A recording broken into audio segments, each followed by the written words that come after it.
نحمده ونصلي على رسوله الكريم اما بعد فاعوذ بالله من الشيطان الرجيم بسم الله الرحمن الرحيم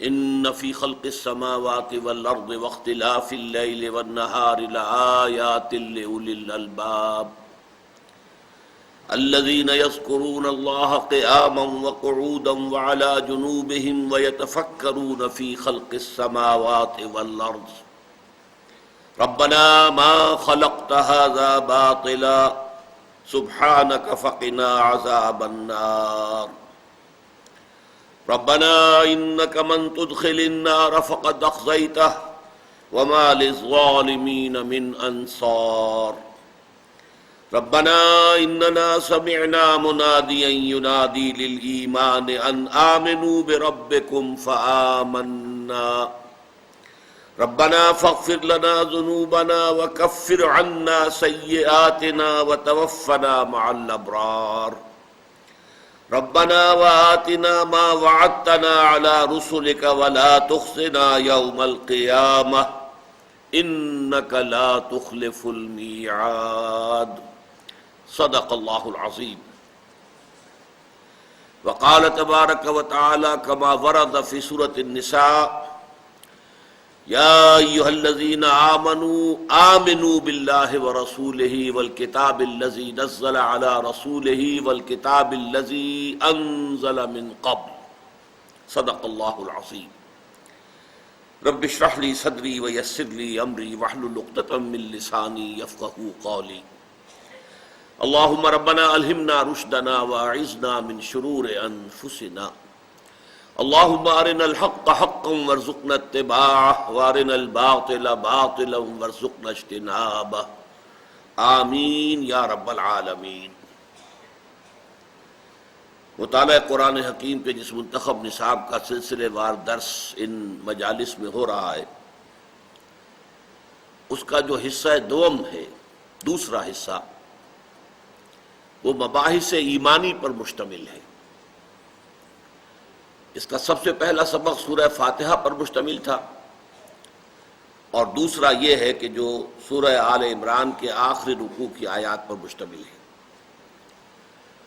جو 6 آیات میں نے ابھی آپ کو پڑھ کر سنائی ہیں، بلکہ صحیح معنی میں 5 آیات، ان کا مطالعہ ہم ایک حد تک کر چکے ہیں، لیکن مجھے خیال آیا کہ اس سلسلے میں ایمان کے بارے میں بعض بنیادی جو مباحث ہیں وہ آپ حضرات کے سامنے آ جانے چاہیے۔ ایمان اگرچہ ایک لفظ ہے کہ جو ہم میں سے ہر شخص بولتا ہے، عالم بھی، جاہل بھی، بڑا بھی، چھوٹا بھی، سب بولتے ہیں ایمان ایمان۔ اول تو یہ کہ اگر کسی سے آپ پوچھیں کہ ایمان کے معنی کیا ہے تو وہ ہکا بکا ہو کر رہ جائے گا۔ ایمان کے لفظی معنی ہے کسی کو امن دینا۔ امن یا امنو امنن یا امنتن، اس کے معنی ہے خود امن میں ہونا۔ اس سے اس میں فاعل بنتا ہے آمنن، وہ شخص جو امن میں ہے۔ آمن یؤمن ایمانن، باب افعال سے اس کا مطلب ہے کسی دوسرے کو امن دینا، اور اس سے اس میں فاعل بنتا ہے مؤمن، امن دینے والا۔ اسی معنی میں اللہ تعالیٰ کے ناموں میں سے ایک نام المومن ہے۔ اگر پہلے توجہ نہ ہوئی ہو تو آپ حیران ہوں گے کہ اللہ تعالیٰ کا بھی ایک نام المومن ہے۔ الملک القدوس السلام المؤمن المہیمن العزیز الجبار المتکبر۔ تو المومن، امن دینے والا، امن عطا کرنے والا، امن بخش، وہ اللہ ہے۔ اب یہ ایمان جو ہے، اگرچہ میں نے عرض کیا ایک لفظ ہے، اس کی قسمیں بہت سی ہیں، اس کی وسعت، اس کے اعتبار سے بہت فرق و تفاوت ہوگا، اس کی گہرائی، اس کے اعتبار سے بھی بہت فرق و تفاوت ہوگا، اگرچہ ہم ایک اصطلاح کے طور پر ایک لفظ ایمان استعمال کرتے ہیں۔ تو آج سب سے پہلے میں آپ کو ایمان کی 2 اہم قسموں کا آپ کے سامنے ذکر کرنے چلا ہوں کہ ایمان کی 2 بنیادی قسمیں کیا ہیں۔ یہ جو آپ کے پاس لیفلیٹ ہے چھپا ہوا، یہ آج کے درس کی یادگار آپ کے پاس رہے گا، اسی کے حوالے سے دیکھتے جائیے ایمان کی اقسام دو، قانونی ایمان اور حقیقی ایمان۔ اس کے لیے میں نے قرآن مجید سے ثبوت دینے کے لیے ابھی آپ کو سورہ نساء کی آیت نمبر 136 سنائی، یا ایھا الذین آمنوا آمنوا باللہ ورسولہ۔ کیا معنی ہوا؟ اے ایمان والو، ایمان لاؤ اللہ پر اور اس کے رسول پر۔ معلوم ہوا کہ یہ دو ایمان ہے، کوئی ایک ایمان تو کسی درجے میں پہلے حاصل ہے جس سے گفتگو ہو رہی ہے، یا ایھا الذین آمنوا، لیکن کوئی دوسرا ایمان ہے جس کو کہ حاصل کرنے کی ترغیب دلائی جا رہی ہے۔ یا ایھا الذین آمنوا آمنوا باللہ ورسولہ والکتاب الذی نزل علی رسولہ والکتاب الذی انزل من قبل۔ یہ جو ہمارا درس ہے بنیادی طور پر یہ سورہ آل عمران کی آیات پر مشتمل ہے۔ اس کے بعد آپ کو معلوم ہے سورہ نساء ہے، پھر سورہ مائدہ ہے، اس کی ایک آیت بڑی عظیم ہے، لیس علی الذین آمنوا وعملوا الصالحات جناح فیما طعموا اذا ما اتقوا وآمنوا وعملوا الصالحات ثم اتقوا وآمنوا ثم اتقوا واحسنوا واللہ یحب المحسنین۔ آپ کو معلوم ہے کہ شراب کے بارے میں اس کی حرمت کا جو حکم آیا ہے وہ تدریجاً آیا ہے۔ سورہ بقرہ میں صرف اتنی بات آئی کہ اے نبی یہ آپ سے شراب اور جوئے کے بارے میں پوچھ رہے ہیں، کہہ دیجئے ان دونوں کے اندر کچھ نفع بھی ہے لوگوں کے لیے، فائدے بھی ہیں، لیکن گناہ بھی ہے، اور ان دونوں کا گناہ کا پہلو جو ہے نفع کے پہلو سے بہت بڑھ کر ہے۔ یہ گویا کہ ایک انڈیکیٹر دے دیا گیا کہ آگے بات کدھر جائے گی، اس شراب کی حرمت کی طرف جائے گی۔ چنانچہ بہت سے صحابہ نے اسی آیت پر شراب ترک کر دی۔ اس کے بعد اگلا حکم آیا سورہ نساء میں، یا ایھا الذین آمنوا لا تقربوا الصلاۃ وانتم سکارا۔ اہل ایمان نماز کے قریب نہ جاؤ جبکہ تم نشے کی حالت میں ہو۔ معلوم ہوا بہت بری شے جو نماز سے روک دے، جو دین کی جڑ ہے، بنیاد ہے، الصلاۃ عماد الدین، اس سے روکنے والی شے ہے یہ شراب، لہذا کچھ لوگوں نے اس پر چھوڑ دی۔ لیکن ابھی چونکہ آخری حکم تو نہیں آیا تھا، وہ سورہ مائدہ میں آیا، فاجتنبوہ رجس من عمل الشیطان، یہ گندگی ہے، شیطانی عمل ہے شراب کا پینا، فاجتنبوہ، باز آ جاؤ، فہل انتم منتہون، اب باز آتے ہو کہ نہیں؟ اب اس پر صحابہ جو ہیں ان کے رونگٹے کھڑے ہو گئے، اگر یہ گندگی ہے، اگر یہ اتنی بری شے ہے تو ہمیں تو پیتے ہوئے جو ہے عمریں بیت گئی۔ آپ کے علم میں ہونا چاہیے کہ عرب معاشرہ جو تھا جاہلی، اس میں بھی پینے کی اصل شے شراب تھی، پانی نہیں۔ پانی دھونے کے کام آتا ہے، نہانے کے، دھونے کے۔ جیسے آج مغرب میں ہے، آپ ہوٹلوں میں چلے جائیے، پانی نہیں ملے گا آپ کو، شراب جتنی چاہے لے لیں، پانی کا دستیاب ہونا مشکل ہو جائے گا۔ پانی پینے کی چیز نہیں ہے، پینے کی چیز تو شراب ہے۔ یہی اس معاشرے میں تھا۔ تو اب جن لوگوں کو پیتے ہوئے عمریں بیت گئیں، انہیں کپ کپی طاری ہو گئی، ایک بہت ہی تشویش لاحق ہو گئی۔ میں آج کی اصطلاح میں کہہ رہا ہوں کہ ہمارے تو جسم کے ایک ایک سیل کے اندر شراب جو ہے داخل ہوئی ہوئی ہے، تو ہماری نجات کیسے ہوگی؟ اس پر اللہ کی طرف سے ان کے اطمینان کے لیے آیت نازل ہوئی، لیس علی الذین آمنوا وعملوا الصالحات جناح فیما طعموا۔ وہ لوگ جو ایمان لائے اور جنہوں نے نیک عمل کرے، ان پر کوئی حرج اور گناہ کی بات نہیں ہے جو وہ پہلے کھا پی چکے۔ جب تک حرمت کا آخری حکم نہیں آیا تھا اس وقت تک جو کھایا پیا وہ اللہ کی طرف سے معاف ہے، کنڈونڈ ہے۔ لیس علی الذین آمنوا وعملوا الصالحات جناح فیما طعموا۔ اب اس کے بعد تین رتبے آئے، اذا اتقوا وآمنوا وعملوا الصالحات ثم اتقوا وآمنوا ثم اتقوا واحسنوا۔ جب تک کہ ان کی روش یہ رہے کہ انہوں نے تقوی کا راستہ اختیار کیا اور ایمان لائے اور نیک عمل کیے، پھر ان کا تقوی اور بڑھا، وہ اور ایمان لائے۔ اب یہاں بھی دیکھیے وہ ایمان کے دو درجے آ گئے۔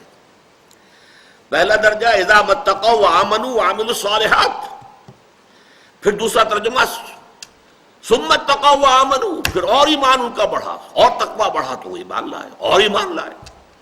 تو یہ ایمان کے دو درجے جو ہیں سورہ نساء کی اس آیت سے بھی ثابت ہوئے یا ایھا الذین آمنوا آمنوا باللہ ورسولہ والکتاب الذی نزل علی رسولہ والکتاب الذی انزل من قبل، اے ایمان والو ایمان لاؤ اللہ پر اور اس کے رسول پر اور اس کتاب پر جو اس نے اپنے رسول پر نازل کی اور اس کتاب پر کہ جو اس سے پہلے نازل کر چکا۔ یہ ایمان کون سے، ہم اس کو اصطلاح کا نام میں نے دیا ہے، یہ سمجھیے کہ اس کو جو قرآن مجید نے یہ ٹرم استعمال نہیں کی ہے، قانونی ایمان اور حقیقی ایمان۔ قانونی ایمان کا سارا دار و مدار اقرار باللسان پر ہے، حقیقی ایمان کا دار و مدار تصدیق بالقلب پر ہے۔ یہ یہاں پر آپ کو ایک دوسرے کے مقابل جو چیزیں نظر آ رہی ہیں ان کو دیکھتے جائیے۔ اس کے حوالے سے یہ عظیم حقائق ہیں جو اچھے اچھے لوگوں پر واضح نہیں ہیں، بہت لوگ کنفیوزڈ ہیں، بہت بحثیں ہیں، بڑی ہمارے ہاں اس پر تکرار ہے، جھگڑے ہیں، مناظرے ہیں، لیکن یہ اس طریقے سے بالکل کلیئر کٹ بات، ایک انالیسس کہ جس کے بارے میں بالکل جو ہے طبیعت کے اندر سکون اور اطمینان پیدا ہو جائے۔ اب یہ جو دو اصطلاحات آئی ہیں، اقرار باللسان اور اس کے مقابلے میں تصدیق بالقلب، یہ کہاں سے ماخوذ ہے؟ یہ میری نہیں ہے، یہ ماخوذ ہے۔ کہاں سے؟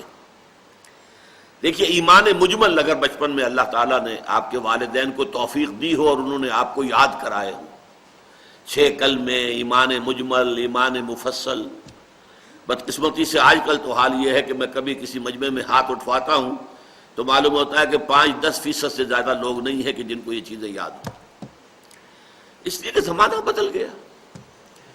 کبھی تعلیم ہوتی تھی مسجد سے شروع ہوتی تھی، مکتب سے شروع ہوتی تھی، نورانی قاعدہ سے شروع ہوتی تھی، پھر قرآن پڑھا جاتا تھا، پھر کہیں جا کر کسی اسکول وغیرہ میں داخلہ ہوتا تھا، اور پہلے وہ کتابیں پڑھائی جاتی تھی۔ تعلیم الاسلام، مفتی کفایت اللہ رحمۃ اللہ علیہ، مفتی کفایت اللہ دہلوی کی کتاب ہے تعلیم الاسلام، لیکن اب زمانہ گزر گیا، لہذا مجھے اندیشہ ہے کہ شاید بہت سے لوگوں کو یاد نہ ہو، لیکن میں شرمندہ نہیں کرنا چاہتا۔ وہ الفاظ میں آپ کو سناتا ہوں۔ ایمان مجمل کیا ہے؟ آمنت باللہ کما ہوا باسمائہ و صفاتہ، میں اللہ پر ایمان لایا جیسے کہ وہ اپنے ناموں سے ظاہر ہے، اپنی صفات سے ظاہر ہے۔ اس کی ذات کو ہم نہیں جانتے ہیں، اس کے نام جانتے ہیں، اس کی صفات جانتے ہیں۔ بہت اہم مسئلہ ہے، لیکن یہ میرا موضوع اس وقت کا نہیں ہے۔ کہ معرفت خدا بندی کے کون سا گوشہ ہے جو ہمارے لیے آؤٹ آف باؤنڈس ہے؟ ذات خدا بندی ہمارے فہم سے، تخیل سے، تصور سے، ہر چیز سے وراء الورا ثم وراء الورا ثم وراء الورا، we can't know it۔ ہاں، صفات خدا بندی ہم جان سکتے ہیں، اسماء خدا بندی ہم جان سکتے ہیں۔ آمنت باللہ کما ہوا باسمائہ و صفاتہ، میں اللہ پر ایمان لایا جیسے کہ وہ اپنے ناموں اور اپنی صفتوں سے ظاہر ہے۔ وقبلت جمیع احکامہ، اور میں نے اس کے تمام احکام تسلیم کر لیے۔ سر تسلیم خم ہے، اقرار باللسان و تصدیق بالقلب، اور اس بات کا میں اقرار تو اپنی زبان سے کر رہا ہوں اور تصدیق کر رہا ہوں اس کی اپنے دل سے۔ یہ ہے در حقیقت ایمان مجمل، اقرار باللسان و تصدیق بالقلب۔ اقرار باللسان کا تعلق قانونی ایمان سے ہے۔ ابھی کوئی ہندو، پارسی، سکھ، عیسائی، یہودی کہے اشہد ان لا الہ الا اللہ و اشہد ان محمد رسول اللہ صلی اللہ علیہ وسلم، وہ مسلمان ہو جائے گا؟ ہم کہیں گے، ہم اسے یہ نہیں کہہ سکتے کہ تم مومن نہیں ہو۔ قانونی ایمان اسے حاصل ہو گیا۔ وہ تو ایسے ہی ہے جیسے کبڈی کا کھیل ہوتا ہے کہ ایک لائن جو ہے کھینچی ہوئی ہے، آپ پالے سے ادھر ہیں یا ادھر ہے، پہلے ادھر تھے اب ادھر آ گئے، بات ختم ہو گئی، لائن ہی کراس کر دی ہے نا۔ آپ نے شہادت دی اقرار باللسان، پہلے آپ کافر تھے، غیر مسلم تھے، اب مسلمان ہو گئے۔ تو اقرار باللسان کا تعلق جو ہے وہ قانونی اسلام سے ہے، قانونی ایمان سے ہے، اور تصدیق بالقلب کا تعلق جو ہے وہ یقین قلبی سے، دل میں بھی یقین پیدا ہو جائے۔ صرف زبانی اقرار کافی نہیں ہے، دل کی تصدیق لازم ہے۔ اگلی بات دیکھیے، زبانی شہادت جو ہے اس کی اساس پر دنیا میں کسی کو مسلمان تسلیم کیا جاتا ہے۔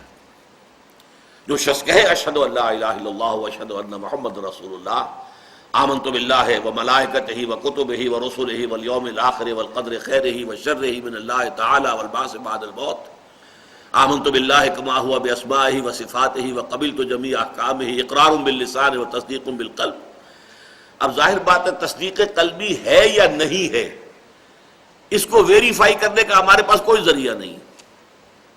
آج تک بھی کوئی آلہ دریافت نہیں ہوا ہے کہ جس کو ہم استعمال کر کے دیکھ سکیں کسی کے دل کے اندر وہ تصدیق قلبی ہے کہ نہیں۔ تو گویا کہ جو ظاہری ایمان ہے، جو قانونی ایمان ہے، اس کا دار و مدار کلیتاً اقرار باللسان پر ہے۔ اسی کی بنیاد پر کسی کو دنیا میں مسلمان سمجھا جاتا ہے۔ اس کے مقابلے میں دیکھ لیے آخرت میں اعتبار صرف حقیقی ایمان کا ہوگا، تصدیق بالقلب والے ایمان کا ہوگا۔ آخرت میں اللہ تعالیٰ جو ہے مجبور نہیں ہے کہ وہ ہمارے دلوں کو نہیں جان سکتا، وہ تو ہمارے دلوں کے حالات سے واقف ہے۔ وہاں وہی شخص مومن قرار پائے گا کہ جس کے دل میں یقین ہوگا۔ تو آخرت میں اعتبار صرف ایمان حقیقی کا، یعنی تصدیق بالقلب کا، یعنی یقین قلبی کا ہوگا۔ باقی دنیا میں کوئی شخص مسلمان کیا مسلمانوں کا لیڈر رہا ہو، رہنما رہا ہو، کوئی بڑا وہ دنیا میں جو ہے وہ ہو سکتا ہے شیخ الاسلام کے منصب پر فائز رہا ہو، بہت بڑا قائد ہو، لیکن اگر دل میں یقین نہیں ہے تو آخرت میں اس کا اندراج مومنوں میں نہیں ہوگا، وہ دنیا میں مسلمان مانا جائے گا۔ تو اب یہ چیزیں ایک دوسرے کے مقابل آ رہی ہیں، قانونی ایمان، حقیقی ایمان۔ قانونی ایمان کا دار و مدار اقرار باللسان پر، حقیقی ایمان کا دار و مدار تصدیق بالقلب پر۔ اقرار باللسان سے مراد کیا ہے؟ زبانی شہادت۔ تصدیق بالقلب سے کیا مراد ہے؟ یقین قلبی۔ اس قانونی ایمان کی اساس پر دنیا میں کسی کو مسلمان سمجھا جاتا ہے، آخرت میں اعتبار صرف حقیقی ایمان کا ہوگا۔ اب اس کے بعد جو اگلا لفظ ہے، اگلا جملہ ہے ایک دوسرے کے مقابل میں، یہ ایک دستوری اور قانونی حیثیت ہے جس میں نہ اضافہ ممکن ہے نہ کمی۔ قانونی ایمان جو ہے یہ ایک لیگل سٹیٹس دیتا ہے انسان کو، مسلمان ہوں میں، اشہدو ان لا الہ الا اللہ واشہدو ان محمد رسول اللہ، آپ کو ایک قانونی سٹیٹس حاصل ہو گیا، لیگل سٹیٹس۔ اب آپ ایک مسلمان عورت سے شادی کر سکتے ہیں، آپ مسلمان باپ کے بیٹے ہیں تو وراثت آپ کو منتقل ہو جائے گی، آپ وارث ہوں گے۔ اگر آپ مسلمان نہیں مانے جائیں گے تو کسی مسلمان عورت سے آپ کی شادی نہیں ہو سکتی۔ اگر آپ مسلمان نہیں تسلیم کیے جائیں گے تو مسلمان باپ کی وراثت آپ کو منتقل نہیں ہوگی۔ اگر آپ مسلمان مانے جائیں گے تبھی آپ اسلامی ریاست کے مکمل شہری ہوں گے، نہیں مانے جائیں گے تو پھر آپ اقلیتوں میں شمار ہوں گے، آپ کا جو ہے وہ جزیہ ادا کرنے والے ذمیوں کا سٹیٹس ہوگا، جو بھی ہوگا، لیکن آپ مکمل شہری اسلامی ریاست کے نہیں ہوں گے۔ تو یہ ایک لیگل سٹیٹس ہے، ایک قانونی حق ہے جو انسان کو حاصل ہو جاتا ہے۔ مسلمان کے جو بھی حقوق ہیں وہ اس بنیاد پر حاصل ہوتے ہیں، اس میں ہم کہیں نہیں دیکھ سکتے کہ اس کے دل میں ایمان ہے کہ نہیں ہے، یہ ہمارے دائرہ کار سے خارج ہے۔ کسی شخص کے بارے میں ہم نہ یقین سے کہہ سکتے ہیں کہ اس کے دل میں ایمان ہے، نہ یقین سے کہہ سکتے ہیں کہ اس کے دل میں ایمان نہیں۔ یہ دل کا معاملہ اس کا ہے اور اللہ کے درمیان ہے، جیسے نیت کا معاملہ ہے، ہم کسی کے بارے میں نہیں کہہ سکتے یقین سے کہ اس کی نیت نیک ہے، یہ سرٹیفکیٹ آپ نہیں دے سکتے، how can you give it. اسی طرح آپ کسی کے بارے میں یہ نہیں کہہ سکتے کہ اس کی نیت خراب ہے، آپ کو شواہد بلانے پڑیں گے، اگر اس نے غلط کام کیا تو اس کو غلط کام کی سزا دیجیے، نیت اس کی کیا تھی وہ جانے۔ اچھا، اس کے مقابلے میں آیا کہ یہ اس کی بنیاد پر جو ہے دنیا میں مسلمان تسلیم کیا جاتا ہے، اور یہ ایک دستوری اور قانونی حیثیت ہے جس میں نہ اضافہ ممکن ہے اور نہ کمی۔ لیگل سٹیٹس انسان کا جامد شے ہے، نہ گھٹتا ہے نہ بڑھتا ہے۔ لا یزید ولا ینقص، یہ جو الفاظ عربی میں لکھے ہیں، نہ گھٹتا ہے نہ بڑھتا۔ اب یہ در حقیقت ایک بہت بڑی کنٹروورسی ہے، اور اس میں امت مسلمہ کی دو عظیم ترین شخصیات جو ہیں ان کے مابین مشرق و مغرب کا بعد ہے۔ اس کے مقابلے میں کیا لکھا ہے؟ حقیقی ایمان گھٹتا بھی ہے بڑھتا بھی ہے، یزید و ینقص، یزید و زیادہ ہوتا ہے، و ینقص کم بھی ہوتا ہے۔ یہ گویا کہ ایک مشرق کی بات ہے تو ایک مغرب کی ہے، بعد المشرقین ہو گیا کہ نہیں؟ اور آپ حیران ہوں گے کہ یہ ائمہ دین میں سے عظیم ترین جو دو امام ہیں، اس لیے کہ فقہ کے بلے سرسبد امام اعظم امام ابو حنیفہ ہے رحمت اللہ علیہ، کوئی شک نہیں، اور محدثین میں سے سید المحدثین رئیس المحدثین امام بخاری رحمت اللہ علیہ۔ امام ابو حنیفہ کہتے ہیں لا یزید ولا ینقص، نہ ایمان گھٹتا ہے نہ بڑھتا ہے، اور امام بخاری کہتے ہیں یزید و ینقص، گھٹتا بھی ہے بڑھتا بھی ہے۔ کوئی ریکنسیلیشن بظاہر نظر آتی ہے ان دو سٹیٹمنٹس میں؟ اپیرنٹلی دے آر irreconcilable، ان کو جوڑا جا ہی نہیں سکتا، لیکن ہے، جوڑا جا سکتا ہے۔ وہ اللہ تعالیٰ کے فضل و کرم سے میں نے اس کو واضح کیا ہے۔ یہ چیزیں میں کم سے کم 20-25 برس سے بیان کر رہا ہوں۔ حقیقت ایمان پر میرے 5 لیکچر اسی میں ہوئے تھے، 1.5 گھنٹے کے 5، اس کے ویڈیوز موجود ہیں۔ یہ کوئی معمولی سا مضمون تو نہیں ہے۔ اس وقت تو میں منتخب نصاب کے درس کے ضمن میں کچھ چیزیں آپ کو بتا رہا ہوں، اس پر میری بڑی لمبی چوڑی بحثیں۔ دیکھیے امام ابو حنیفہ چونکہ فقیہ ہیں، ان کا دائرہ عمل، دائرہ کار، دائرہ غور و فکر جو ہے وہ ہے فقہ، قانون۔ وہ قانون کے اعتبار سے بات کر رہے ہیں کہ ایمان نہ گھٹتا ہے نہ بڑھتا۔ اس کی کیا مثال میں آپ کو دوں؟ 100% کہہ رہے ہیں۔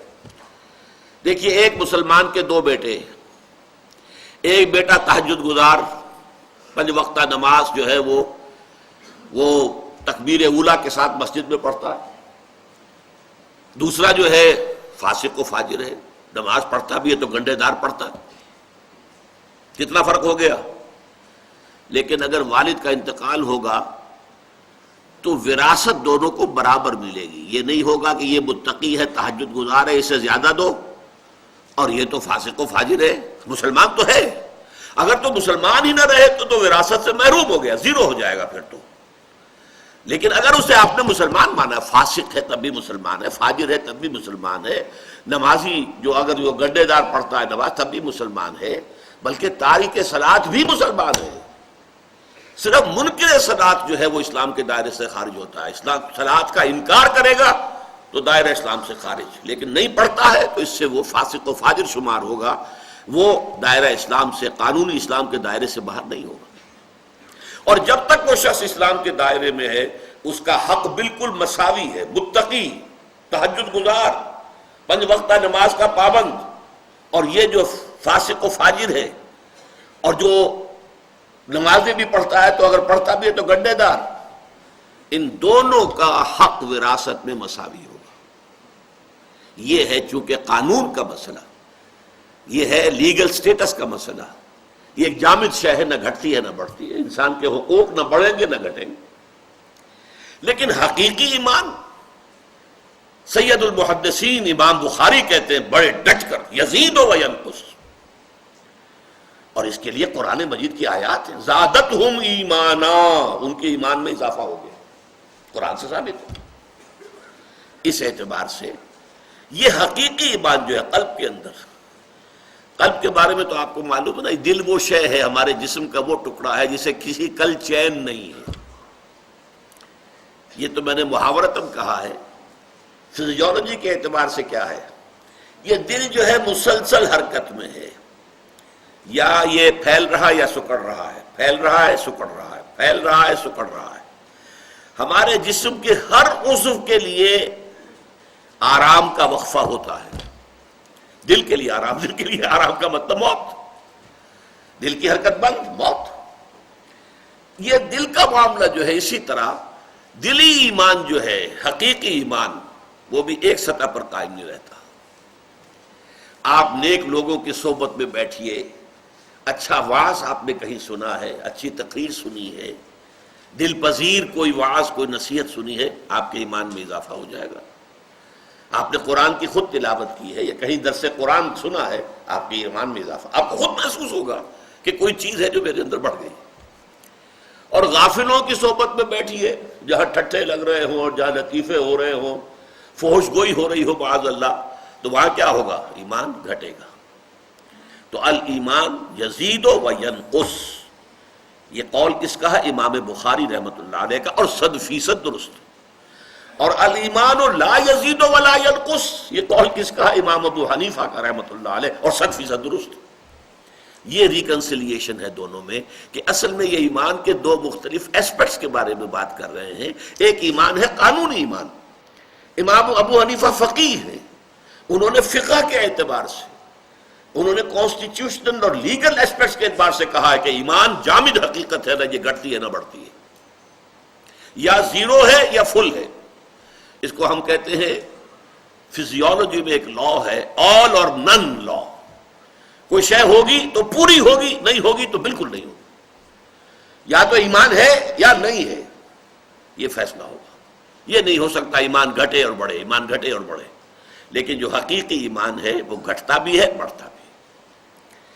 اب آگے چلیے، جہاں تک تو ہے قانونی ایمان کی بحث، وہ یہاں ہم نے ختم کر دی، اسی لیے یہ دو ڈبل لائنیں لگی ہوئی ہیں، یہ بحث ختم، اس لیے کہ اس میں زیادہ گفتگو کرنے کی ضرورت ہی نہیں ہے۔ یہ تو قانونی ایمان ہے، ہمیں حاصل ویسے ہی ہے، والدین سے مل گیا، اس کے ضمن میں کوئی ہمیں نہ محنت کرنی پڑی ہے، نہ کوئی اس کے لیے قربانی دینی پڑی ہے، نہ اس کے لیے کوئی مشقت جھیلنی پڑی ہے، یہ تو ہمیں وراثت میں منتقل ہو گیا۔ اب حقیقی ایمان کو سمجھیے، اس کی دو قسمیں ہیں، یہ ہے اصل علمی مضمون جو ہمارے اس درس کے ساتھ متعلق ہے۔ یہ جو ہے، ایک ہے تقلیدی یا غیر شعوری، ایک ہے اکتسابی یا شعوری، کانشس ایمان، وہ جو کہ آپ نے ایکوائر کیا ہے ایمان، اکتساب کرنا، حاصل کرنا، ارنڈ، کانشس اینڈ ارنڈ ایمان۔ ایک تقلیدی ہے اور غیر شعوری ہے۔ یہ تقلیدی اور غیر شعوری کیا ہے؟ ہم مسلمان ہیں، یہ تقلیدی اور غیر شعوری کی بحث بھی چھوٹی سی ہوگی۔ یہ کیسے پیدا ہو جاتا ہے؟ جب کوئی مسلمان ہوگا، اب اگر وہ عمل کرتا رہے گا، نماز پڑھے گا، روزہ رکھے گا، اور جو فرائض ہیں، حرام سے مجتنب رہے گا، تو اس کے نتیجے میں ایک ایمان پیدا ہو جائے گا اس کے دل میں۔ یعنی جیسے ایمان سے عمل وجود میں آتا ہے، جنم لیتا ہے، ایسے ہی عمل سے ایمان وجود میں آتا ہے۔ مسلسل عمل کرتے رہیے، نمازیں پڑھتے رہیے، چاہے ابھی آپ کو وہ یقین والا ایمان حاصل نہیں تھا، لیکن نمازیں پڑھتے رہنے سے اور دین پر عمل کرتے رہنے سے آپ کے اندر وہ ایک ایمان پیدا ہو جائے گا، لیکن یہ ایمان غیر شعوری ہوگا، یہ تقلیدی ہوگا۔ اس کے اندر کوئی ڈائمنشن جو ہے، انٹلیکچوئل ڈائمنشن نہیں ہوگی، اس میں کوئی بصیرت نہیں ہوگی، جس کو کہا گیا ہے قرآن مجید میں سورہ یوسف میں کہ اے نبی کہہ دیجئے قل ھذہ سبیلی ادعو الی اللہ علی بصیرۃ انا ومن اتبعنی، دیکھو لوگو، یہ میرا ھذہ سبیلی، یہ میرا راستہ ہے، ادعو الی اللہ، میں اللہ کی طرف بلا رہا ہوں، لیکن میں اندھیرے میں ٹامک ٹوئیاں نہیں مار رہا ہوں، علی وجہ البصیرۃ، علی بصیرۃ انا ومن اتبعنی، نہ صرف میں بلکہ میرے ساتھی بھی علی وجہ البصیرت مومن ہے اور ایمان کی دعوت دے رہے ہیں۔ یہ کوئی بلائنڈ فیتھ نہیں ہے، یہ کوئی اندھا بہرا ایمان نہیں ہے جس میں بصیرت باطنی نہ ہو، جس میں انٹرنل جو ہے انڈرسٹینڈنگ نہ ہو، جس کے اندر کے ڈائمنشن نہ ہو انٹلیکچوئل، نہیں، وہ ایمان جو ہے وہ تقلیدی ایمان کہلائے گا۔ تو تقلیدی ایمان پیدا ہو جاتا ہے ایک تو احکام اسلام پر مسلسل عمل کے نتیجے میں۔ نمبر دو، یہ تقلیدی ایمان صاحب ایمان لوگوں کی صحبت سے بھی حاصل ہوتا ہے۔ جو صاحب ایمان ہے، جن کے دلوں میں ایمان موجود ہے، یقین قلبی والا ایمان موجود ہے، آپ ان کے قریب رہیں گے، ان سے ملیں گے، ان کے پاس بیٹھا کریں گے، ان سے گفتگو کریں گے، ان کی صحبت سے مستفید ہوں گے، تو اس سے بھی آپ کے اندر وہ ایمان پیدا ہو جائے گا، یقین والا ایمان پیدا ہو جائے گا، اگرچہ پھر یہ تقلیدی ہوگا، غیر شعوری ہوگا، یقین تو ہے نا۔ بلائنڈ فیتھ بھی یوں سمجھ لیجئے بہت قیمتی شے ہے، بلکہ اپنی قوت کار کے اعتبار سے بلائنڈ فیتھ زیادہ طاقتور ہوتا۔ اندھا یقین، اندھے یقین کے نتیجے میں تو انسان بڑی سے بڑی قربانی دے جاتا ہے، جان پر کھیل جائے گا، اندھا یقین۔ لیکن ایک ہے وہ جو قل ھذہ سبیلی ادعو الی اللہ علی بصیرۃ انا ومن اتبعنی، اس کی شے کچھ اور ہے، اس کی شان کچھ اور ہے، اس کی قدر و قیمت کچھ اور ہے، اس کی تاثیر کچھ اور ہے، وہ ہے جو انقلاب لاتا ہے دنیا کے اندر۔ یہ اندھا ایمان انقلاب نہیں لا سکتا، سوسائٹی کو چینج نہیں کر سکتا، جس کے اندر صرف تقلید ہے اور غیر شعوری ایمان ہے۔ اچھا، اس کو بھی بحث کو ہم یہاں ختم کر رہے ہیں۔ تقلیدی یا غیر شعوری ایمان ہم میں سے اکثر کو اگر حاصل ہے وہ اسی کیٹیگری کا ہے۔ پہلا وہ ایمان ہمیں حاصل ہے قانونی ایمان، وہ ہمیں حاصل ہے، وہ تو وراثتاً منتقل ہو گیا، ہمیں بچپن میں والدین نے وہ چیزیں سکھا دی اور وہ ہم نے مان لی، وہ ہم اشہد ان لا الہ الا اللہ و اشہد ان محمد رسول اللہ، پیدا ہوتے ہی ہمارے دانے کان میں اذان دی گئی، بائیں کے اندر جو ہے اقامت کہی گئی، وہ تو مسلسل اسلامی معاشرے کے اندر آپ کو مل گیا، وہ ہے ہمارے پاس، ہر ایک کے پاس ہے۔ اسی طریقے سے تقلیدی ایمان بھی بہت سو میں ہے، ہم میں سے بہت سو میں ہے۔ ایسا نہیں ہے کہ اب بالکل بے یقین قوم ہے، نہیں ہے۔ اور وہ کیوں کیسے پیدا ہوا ہے؟ مسلسل عمل کرنے سے۔ دین پر عمل کریں گے، اس کا ایک ریفلیکشن ہوگا، وہ باطن کی طرف اس کا ایک جو ہے رخ ہوگا، اس کا عکس پڑے گا اور ایمان پیدا ہو جائے گا۔ یا صاحب ایمان کی صحبت اختیار کریں گے، یہ بالکل فزیکل جو ہے فینومینن ہے۔ آپ آگ کی بھٹی کے سامنے بیٹھیں گے، حرارت آپ تک آ جائے گی، بس سامنے بیٹھنا ہی ہے نا، اور آپ کو کچھ نہیں کرنا، آپ کی ایفرٹ کے بغیر، بلکہ آپ کے کسی شعور کے بغیر وہ حرارت آ جائے گی۔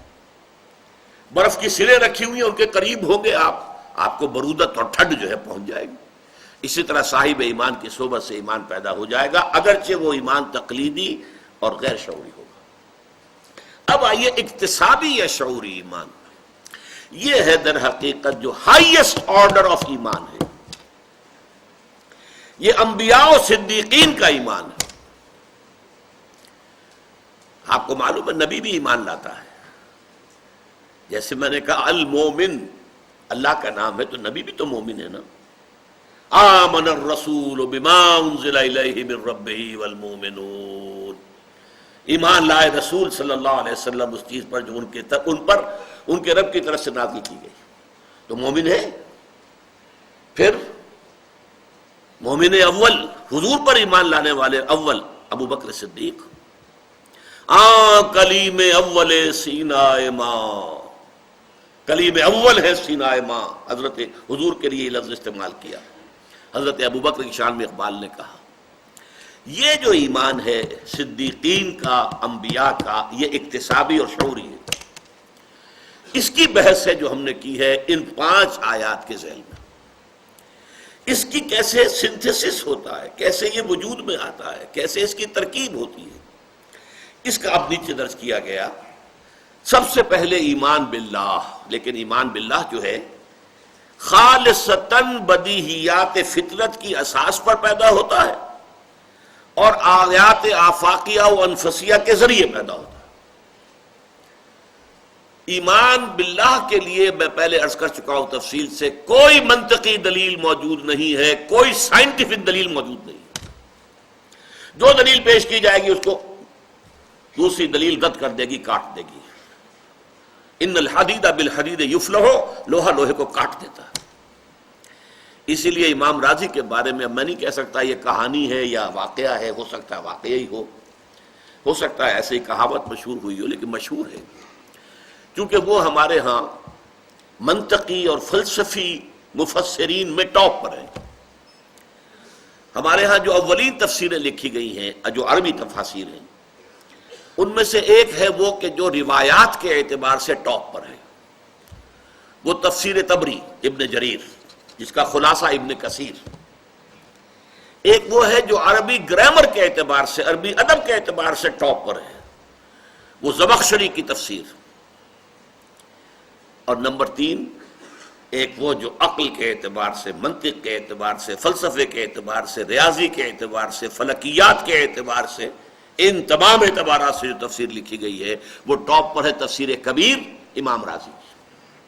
بہت بڑے منطقی، بہت بڑے فلسفی، یہاں تک کہ بعض اہل حدیث حضرات تو ان کی تفسیر پر جو ہے ایک پھبتی چست کرتے ہیں، پھبتی مذاق اڑاتے ہیں اس کا، فیہا کل شیء الا التفسیر، ان کی تفسیر میں ہر شے ہے سوائے تفسیر کے، منطق ہے، فلسفہ ہے، فلکیات ہے، نہ معلوم کیا کیا کچھ ہے۔ لیکن بات صحیح نہیں ہے، مجھے بہت پسند ہے وہ قرآن مجید کی جس عبارت پر گفتگو کرتے ہیں اس کا پہلے انالیسس کرتے ہیں، لاجیکل انالیسس، اس میں مسائل کون کون سے آئے ہیں، اس میں پرابلم کون کون سے پیدا ہوتے ہیں، اس میں سوال کون کون سے اٹھتے ہیں جنہیں حل کرنا ہے، فیہ مسائل، پہلے ان کو بہت مرتب کریں گے، پھر اس کے جواب دینے کی کوشش کریں گے۔ تو بڑی اونچی تفسیر لے۔ ان کے امام راضی کے بارے میں آتا ہے کہ موت کے قریب شیطان آ گیا ان سے مناظرہ کرنے کے لیے،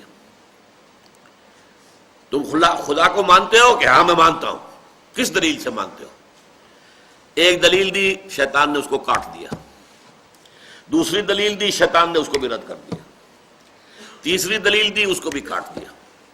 تنگ آ کر پریشان ہو کر آخر میں امام راضی نے فرمایا اموت علی عقیدت امی، میں اپنی ماں کے عقیدے پر جان دے رہا ہوں، منطق فلسفہ سب ختم۔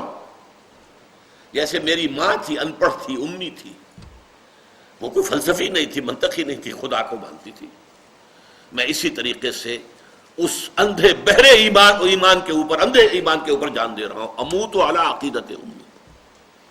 تو یہ جان لیجئے کہ ایمان باللہ کے لیے کوئی نہ منطقی دلیل ہے نہ سائنٹیفک دلیل ہے، یہ بدیہیات فطرت میں سے اندر ہے، انسان کے ذہول ہے، بھول گیا انسان، کائنات میں گم ہو گیا، باہر ماحول کی دنیا میں کافر کی یہ پہچان کے آفاق میں گم ہے، یہ اس کی توجہ نہیں ہے۔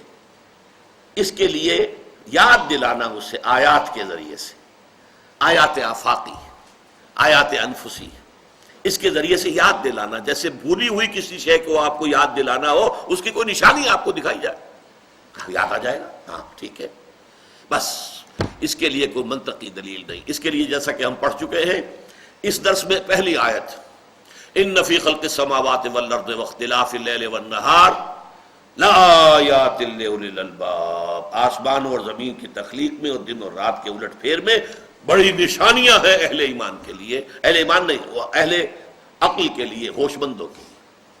لیکن جیسے یہ سورہ آل عمران کے 20ویں رکوع کی پہلی آیت ہے، ایسے ہی سورہ بقرہ کے 20ویں رکوع کی پہلی آیت بھی ہے۔ یہاں اللہ کی 4 آیات، نشانیاں بیان کی گئی، آسمان، زمین، رات اور دن، اور وہاں اس آیت میں آیت الآیات جس کا میں نے عنوان رکھا ہے، 10 آیتیں ایک آیت میں ہیں۔ ان فی خلق السماوات والارض واختلاف اللیل والنہار والفلک التي تجری فی البحر بما ينفع الناس وما انزل اللہ من السماء من ماء فاحیا به الارض بعد موتها وبث فيها من كل دابة وتصریف الرياح والسحاب المسخر بین السماء والارض لآیات لقوم یعقلون۔ آیت ہے، نشانیاں ہیں، نشانیوں سے یاد آ جائے گا تو آ جائے گا، نہیں آئے گا تو دنیا کی کوئی دلیل نہیں منوا سکتی اس سے اللہ کے وجود کو۔ وہ اندر سے ابھرے گا، اس کا انر کانشسنس، ڈورمنٹ کانشسنس، اس کے اپنے اندر ہے وہ وجود، لیکن وہ سویا ہوا ہے، ڈورمنٹ ہے، انرٹ ہے، اس کو جگانا ہے۔ اس کو جگانے کے لیے آیات آفاقیہ، آیات انفسیہ تمہارے اندر، وفی انفسکم افلا تبصرون۔ ہاں اس میں ایک تیسری چیز جو یہاں پر لکھی جانی چاہیے تھی، وہ یہ ہے کہ آیات قرآنیہ جو ہیں یہ کیٹلیٹک ایجنٹ کا کام کرتی ہیں، آیات آفاقیہ کی طرف متوجہ کرتی ہیں۔ دیکھو ذرا یہ پھل کو پکتے ہوئے دیکھو، اذا اثمرا، ذرا اس کے پھلوں کو دیکھو درختوں پر کیسے آتے ہیں۔ افلا ينظرون الى الابل كيف خلقت والى السماء كيف رفعت والى الجبال كيف نصبت والى الارض كيف سطحت فذكر انما انت مذکر۔ اے نبی آپ یاد دہانی کرائیے، آپ کا کام سوائے یاد دہانی کے کچھ نہیں، آپ زبردستی نہیں منوا سکتے، نہیں مانے گا تو نہیں مانے گا۔ تو ایمان باللہ کے لیے جو الفاظ یہاں لکھے ہیں، خالصتاً بدیہیات، بدیہ کسے کہتے ہیں؟ بدیہ وہ شے جو از خود روشن ہو، واضح ہو، جس کے لیے کسی دلیل کی ضرورت نہیں، وہ ہمارے فطرت کے اندر، بدیہیات فطرت کی اساس پر، اور آیات آفاقیہ اور آیات انفسیہ کے ذریعے سے ایمان باللہ حاصل ہوتا ہے۔ البتہ اگلا ایمان، ایمان بالآخرت، اس میں بدیہیات فطرت اور عقل انسانی دونوں کا امتزاج آ جائے گا۔ فطرت کی بدیہیات میں سے کیا بات ہے؟ نیکی نیکی ہے، بدی بدی ہے۔ یہ ہماری نگاہ کا فطور نہیں ہے۔ Nothing is good or bad, only thinking makes it so، نہیں، نیکی نیکی ہے، بدی بدی ہے۔ ایول ایول ہے، گڈ گڈ ہے، یہ پرماننٹ مورل ویلیوز ہیں۔ فَأَلْهَمَهَا فُجُورَهَا وَتَقْوَاهَا، یہ تو انسان کے نفس کے اندر یہ چیزیں پیوست کر دی گئی ہیں الہامی طور پر۔ یہ تو بدیہیات فطرت میں سے ہو گیا۔ عقل کیا کہتی ہے کہ یہاں کوئی چیز بے نتیجہ نہیں ہے، ہر شے میں کوئی حکمت ہے، ہر شے میں کوئی مقصد ہے، گھاس کا تنکا بھی بغیر مقصد کے نہیں ہے، بغیر نتیجے کے نہیں ہے، یہ ہے عقل۔ اب ان دونوں کو جوڑیے تو نیکی کا نتیجہ یہاں اچھا نکلنا چاہیے، بدی کا برا نکلنا چاہیے۔ گندم از گندم بے رویت، جو سے جو، جو کہ ہم دیکھتے کہ نہیں نکل رہا، بلکہ بسا اوقات الٹا نکلتا ہے۔ نیکوکاروں کے لیے فقر ہے، فاقہ ہے، مصائب ہیں، مشکلات ہیں۔ بدکاروں کے لیے یا جن کے کوئی سکروپلز نہیں ہے زندگی میں، کوئی اصول ہے ہی نہیں، جو بھی وقت کا تقاضا ہوا اس کے مطابق ڈھل گئے، جنہیں آج کل آپ لوٹے کہتے ہیں یا جو چاہیں بھی کہیں، جن کی کوئی پیدا ہے ہی نہیں، چلو تم ادھر کو ہوا ہو جدھر کی، تو ظاہر بات تکلیف کائے کو آئے گی۔ جدھر ہجوم جا رہا ہے ادھر آپ چلتے جائیں گے، آپ کو ایفرٹ بھی نہیں کرنی پڑتی۔ ہجوم کے خلاف چلنا چاہیں گے تو آپ کو بڑی زبردست ایفرٹ کرنی پڑے گی۔ لہٰذا یہاں ہم دیکھتے ہیں کہ برعکس معاملہ ہے، نیکوکاروں کے لیے مصیبتیں ہیں، فقر ہے، فاقہ ہے، تنگی ہے، بدکاروں کے لیے عیش ہے۔ آپ کے ہاں سب سے زیادہ پیسہ کن کے پاس ہے؟ اسمگلرز کے پاس، ہیروئن کا کاروبار کرنے والوں کے پاس، اور ان کی عزت ہے۔ کم سے کم یہ ہے کہ آج سے پاکستان بننے سے پہلے ہمارے معاشرے میں یہ ضرور تھا کہ ایسے لوگوں کے لیے عزت نہیں تھی، جن کے بارے میں معلوم ہوتا تھا کہ ان کے جو آمدنی کے ذرائع ہیں وہ غلط ہیں۔ آج تو ہماری ایسے قلب ماہیت ہوئی ہے کہ ہم انہیں جھک کر سلام کرتے ہیں، اس لیے کہ اس کا محل بہت بڑا ہے، اس کی کار بڑی لمبی ہے، بڑی نئی ہے، چمکیلی ہے، بڑکیلی ہے، یہ مرسیڈیز پر آ رہا ہے، نئی مرسیڈیز ہے، اس لیے سلام کریں گے۔ لہذا ایک اور زندگی ہونی چاہیے۔ ربنا ما خلقت هذا باطلا سبحانک فقنا عذاب النار۔ اس دوسری زندگی میں مورل لا کو پورے طور پر بروئے کار آنا چاہیے۔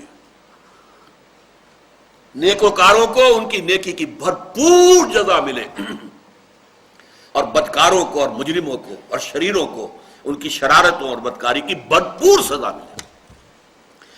یہ ہے ایمان بالآخرت کے لیے قرآن مجید کا استدلال۔ اب اس کے بعد تیسرا ایمان ہے ایمان سمعی۔ یہ اصطلاح ہے مولانا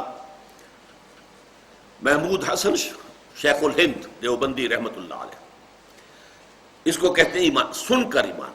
جو لوگ ان دو منزلوں سے گزر چکے ہوں، بدیہیات فطرت کی بنیاد پر آیات آفاقیہ، آیات انفسیہ کے ذریعے اللہ کی معرفت حاصل ہو گئی، اب اللہ کو یاد رکھتے ہوئے الذین یذکرون اللہ قیاما وقعودا وعلی جنوبہم ویتفکرون فی خلق السماوات والارض، تفکر کرتے ہیں، عقل سے کام لیتے ہیں، وہ پہنچ جاتے ہیں ایمان بالآخرت پر۔ اب جب کسی نبی کی آواز کان میں آئی یا نبی کے امتی داعی کی، ظاہر بات ہے کہ نبی ہی داعی نہیں تھے، حضرت ابوبکر بھی داعی بن گئے تھے نا، ان کی دعوت پر عشرہ مبشرہ جو ہمارے چوٹی کے 10 صحابہ ہیں، ان میں سے 6 وہ ہیں جو حضرت ابوبکر کی دعوت و تبلیغ پر ایمان لائے، تو وہ کیا کہتے ہیں؟ فوراً کہہ اٹھتے ہیں ربنا اننا سمعنا منادیا ینادی للایمان، اے رب ہمارے، ہم نے سنا ایک پکارنے والے کی پکار کو کہ وہ ایمان کی ندا لگا رہا ہے، ایمان کی منادی کر رہا ہے، ایمان کی صدا دے رہا ہے، فآمنا، تو ہم ایمان لے آئے۔ یہ ایمان بالرسالت ہے۔ اس کے بعد وہ عظیم دعا ہے ربنا فاغفر لنا ذنوبنا وکفر عنا سیئاتنا وتوفنا مع الابرار، اے رب ہمارے گناہوں کو معاف فرما دے اور ہماری برائیوں کو ہم سے دور کر دے، ہمارے دامن کردار پر داغ ہے، دھبے ہیں گناہوں کے، دھو دے، پاک کر دے ہمارے دامن کردار کو، اور ہمارے نامہ اعمال میں اگر داغ اور دھبے ہیں ان کو بھی ہٹا دے، وَتَوَفَّنَا مَعَ الْأَبْرَارِ، اور ہمیں وفات کیجو اپنے نیکوکار بندوں کے ساتھ۔ ربنا وآتنا ما وعدتنا علی رسلک، اے رب ہمیں وہ سب کچھ دیجو جس کا تو نے ہم سے وعدہ کیا اپنے رسولوں کی معرفت۔ رسولوں نے بتایا جنت ملے گی، یہ ملے گا، وہ ملے گا، یہ وعدے کس نے؟ یہ ظاہر بات ہے عقل سے تو معلوم نہیں ہو سکتا تھا جنت کس شے کا نام ہے اور جہنم کس شے کا نام ہے، یہ سارا ایمان سمعی سے متعلق ہے۔ جو وعدے تو نے ہم سے کیے اپنے رسولوں کے ذریعے سے وہ سب کچھ ہمیں دیجو، اور ہمیں قیامت کے دن رسوا نہ کیجو، انک لا تخلف المیعاد، تو اپنے وعدے کے خلاف کرنے والا نہیں ہے۔ ہمیں اندیشہ اگر ہے تو یہ ہے کہ پتہ نہیں ہم ان وعدوں کے مصداق قرار پا سکیں گے یا نہیں۔ بارک اللہ لی ولکم فی القرآن العظیم ونفعنی وإیاکم بالآیات والذکر الحکیم۔